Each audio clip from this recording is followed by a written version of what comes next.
Okay. You guys get closer to come closer. Always. Yeah, go ahead. The difficulty with not forgiving is that we wind up carrying that event or that pain or that memory all the time. It's like we walk around with Hitler as a weight around our necks. And forgiving is not forgetting, and it's not denying. But forgiving frees us from building the shells around our hearts, which actually hurt us. Forgiving is meant to free us, not free the perpetrator.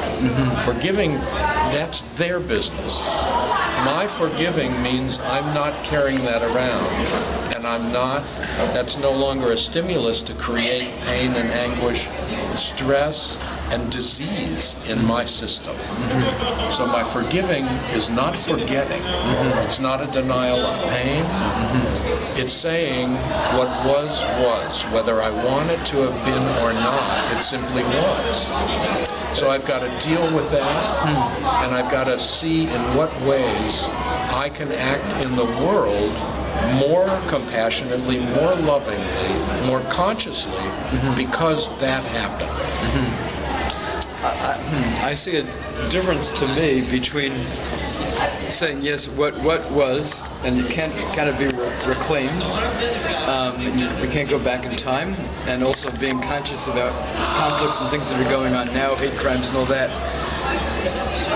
And where you began with, which was offering like personal forgiveness to the perpetrators. Not to the perpetrators. My forgiveness frees me. What they do is their business. Are you forgiving? I don't forgive. I can't forgive them. So who can forgive them? The only person who can do the work of forgiveness is them. So now I'm confused. When you say you're forgiving, when I say I'm forgiving, I am creating a situation where I am no longer vulnerable to attacks of anguish and pain that stress my system when I remember or when I think about that event. I am free of Hitler. I'm not carrying him around my neck as a weight.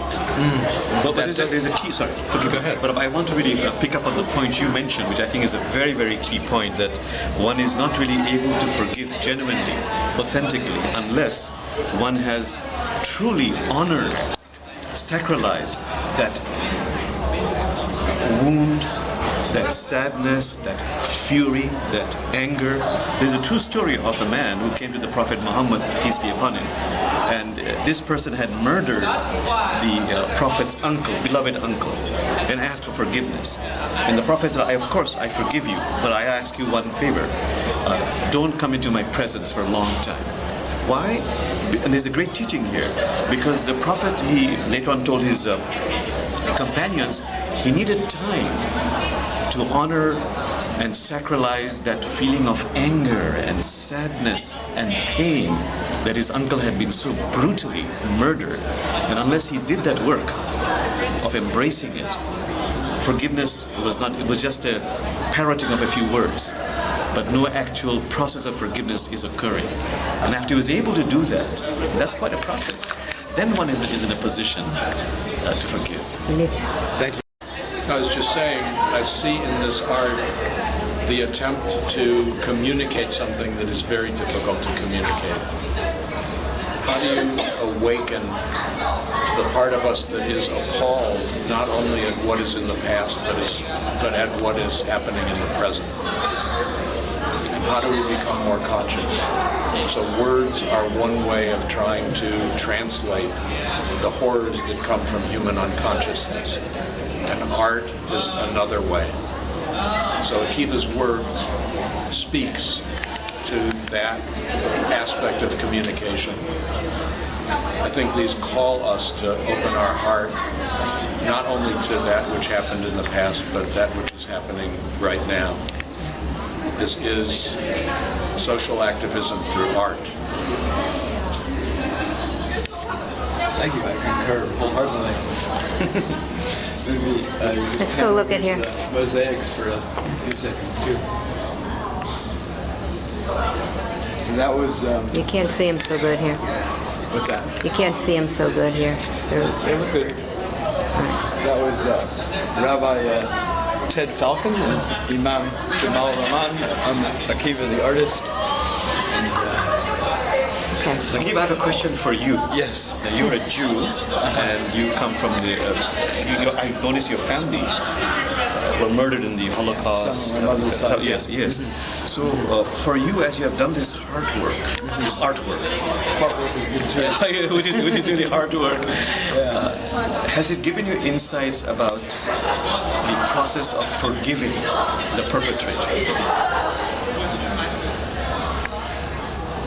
I suspect that you probably want me to say yes, it has. No. Basically, also I want to know, has it also given you insights about the process of healing?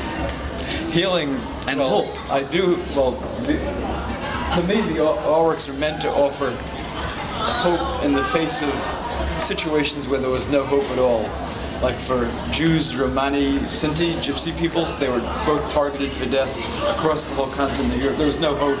Although people had hope, they tried to on a day-to-day basis to survive. They even used humor. But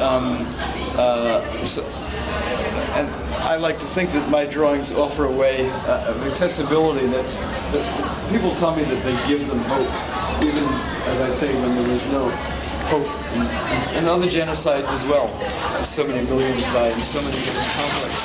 But forgiveness is a much more troubling issue and question for me. I find it, and I've actually read one book I have by Elie Wiesel. He addresses forgiveness. I think Simon Wiesenthal did also, and a book. There's a famous book Wiesenthal wrote about when he was taken out of Mauthausen concentration camp, and he was brought to a hospital. He was a slave laborer, where a hospital where German, Austrian, Nazi soldiers were being treated, and there was like an SS type soldier who was dying, and for some reason they brought Wiesenthal out. They wanted. This soldier wanted to be forgiven by a Jew. He said he had participated or been at an action where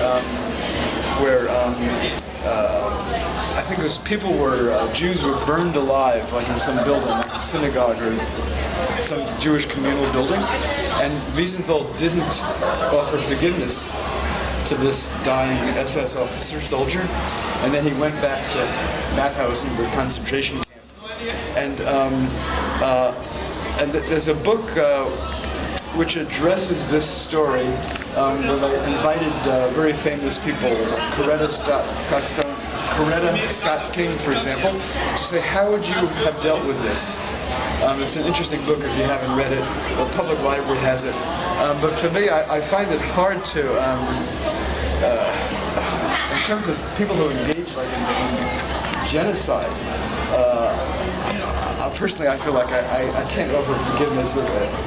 And the only I'm opposed to capital punishment inherently, although sometimes I feel like I want to make exceptions to people who perpetrate these huge, like the Bosnian generals who've been tried, for all the slaughter of all these people, Bosnian. It's almost 5 minutes. Oh, thanks. Anyway, clearly there's more room for discussion. I'm most interested to hear your thoughts on forgiveness. In fact, Brother Ted has wonderful insights about forgiveness, which you talk about. But you might want to